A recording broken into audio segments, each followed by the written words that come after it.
Saint-Valentin. Vous avez des idées de cadeaux? Des fleurs? Ah, moi j'ai un truc super original, enfin je pense. J'ai un collègue, il est passionné d'art moderne, vraiment il adore. Hein. Et il a offert un portrait à sa femme. Franchement super beau, aquarelle, vraiment mélange de couleurs, super joli à offrir. Jusqu'ici, tout va bien, d'accord? Il me lance des informations par rapport au peintre au fur et à mesure de la soirée. Et je me rends compte que le type, il adore peindre, mais de manière organique. Hein. Il adore utiliser son corps. Pour faire plus précis, le type, il peint, mais avec sa bite. Non, je vous jure, hein, c'est une histoire, elle est vraie, hein, vraiment. Hein. Véridique, comme on dit en anglais. Hein. Ah, il y a des anglophones, merci. Hein. Merci Wall Street English. Non, sincèrement, moi, d'un point de vue technique, moi, je suis abasourdi. Qui peut se vanter ici de faire une activité sans les mains? Personne. Non? Si? Non, sincèrement, et puis, moi, merci. Moi, je me dis quand même, si, je sais pas, moi, si vous avez un proche que vous aimez bien, une proche, une grand-mère, qui a toujours rêvé de se faire bifler le portrait, eh ben, le type, il est à Genève. Hein. Là, il existe vraiment. Son nom, c'est Picasso. Il a voulu rendre hommage, vous l'avez deviné, à Vincent Van Gogh. Hein. Vous pouvez visiter, il est sur Wikipédia. Et Vincent Van Gogh, si tu nous écoutes, Sartek, comme on dit chez nous. Non, on parlait d'art moderne et puis on avait une discussion et c'était assez tendu.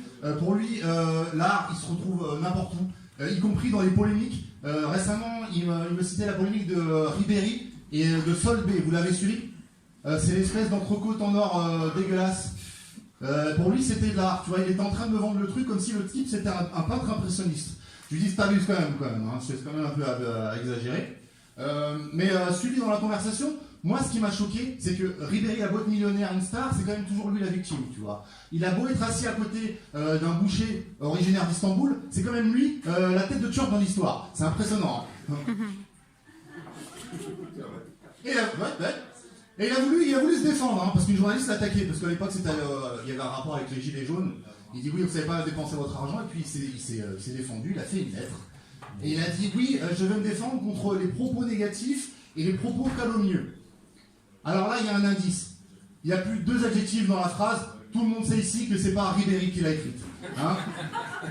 Non pas que je sous-estime sa créativité, au contraire, je pense qu'il en a trop. Hein? Ce type, s'il se mettait à écrire une lettre, je pense qu'il serait en phase d'inventer l'écriture.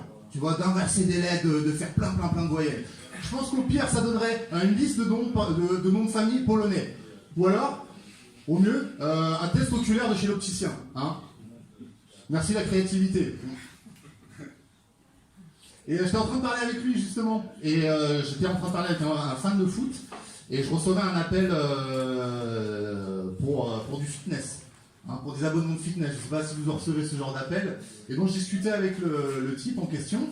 Et je me rends compte, d'un point de vue psychologique, j'arrive à le cerner. Je me dis, il est très arrogant. Et en même temps, il n'est pas sûr de lui. Vous avez deviné que j'ai eu un Français autour de moi. Hein? Donc on se profite dans la conversation. Le type avait un accent du Sud. Alors je ne sais pas si vous savez, il y a 2 choses essentielles qu'il faut savoir dans le Sud de la France. Le premier, c'est que c'est le plus grand nombre d'électeurs au Front National. Hein, pour des raisons historiques, j'imagine. Le deuxième, c'est le plus grand nombre de candidats à la télé-réalité. Mais c'est une vérité. Hein. Alors je ne sais pas s'il y a une corrélation, mais en tout cas ça marche aussi avec le nord de la France. Hein. Chez les ch'tis aussi, c'est exactement le même mécanisme. Et je me dis qu'avec 2 exemples aussi prononcés que ça peut être une cause à y faire. Je ne sais pas. Hein. Moi j'adore le sport, je pratique le jiu-jitsu brésilien. Vous connaissez le jiu-jitsu brésilien? Oui. C'est bien parce que certains confondent avec la capoeira. Alors, pour ceux qui... Non, ça sent... Parce que le jiu-jitsu brésilien, t'as une bagarre, t'essayes de faire une clé de bras. Hein. Le jiu-jitsu brésilien, t'as une bagarre, tu te mets à danser. Hein, tu te mets à rouler sur la tête. C'est un peu de culture différente, quoi. Et le premier truc qui m'a frappé, moi, dans mon club, c'est la surprésence de la communauté brésilienne.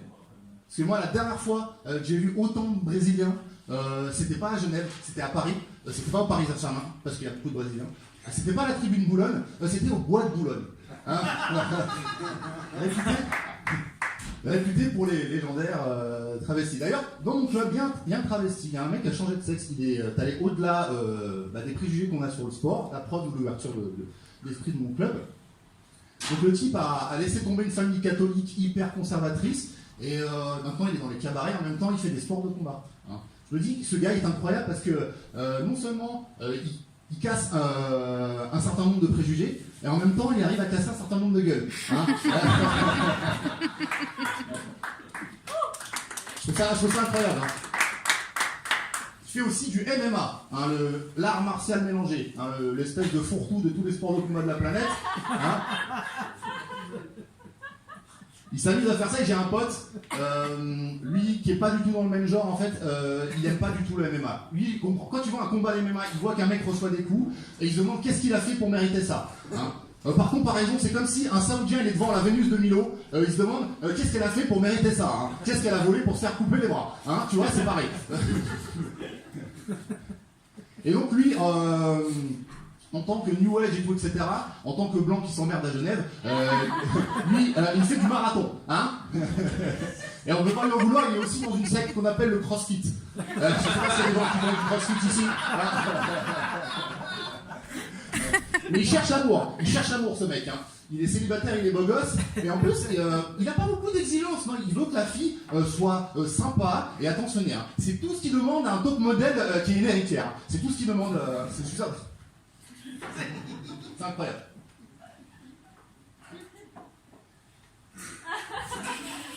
Ça va? Et donc, pour finir, j'aimerais vous citer Woody Allen. Hein. Alors Woody Allen, il dit un truc très sympa, très intéressant. Il dit quand on est con, quand on est intelligent, c'est facile de dire des imbécilités, des bêtises, d'accord? Mais par contre, quand on est con, c'est très difficile de dire des trucs très intelligents. Hein. Voilà, je finirai sur ça et c'est tout pour moi ce soir. Le prochain Younou, je me dis